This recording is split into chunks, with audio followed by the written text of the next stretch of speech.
18h11 sur Europe 1, la suite du journal avec Sébastien Krebs et Nathalie Lévy. C'est la pagaille pour se garer et payer son stationnement. Rapport accablant sur le nouveau système des PV, les fameux forfaits post-stationnement décidés par les communes. 70% des amendes ne sont jamais recouvrées par l'État.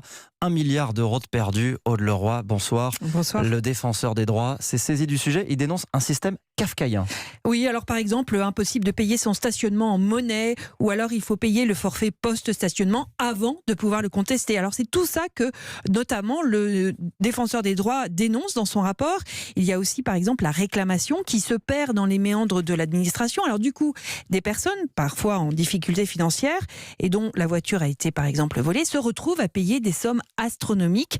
Inégalité flagrante, tacle le défenseur des droits qui juge donc le fonctionnement illisible et inefficace. Le système doit revenir à de la simplicité et du bon sens, affirme Jacques Toubon.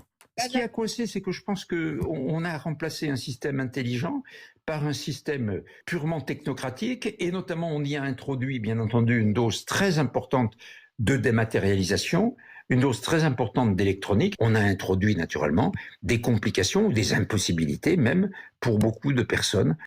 Et le défenseur des droits plaide aussi, par exemple, pour une meilleure gestion des personnes à mobilité réduite qui ont, elles, le stationnement gratuit, mais il n'empêche, elles reçoivent aussi des amendes à payer. À Paris, par exemple, elles représentent 10% des contestations des PV. Aude Leroy, merci.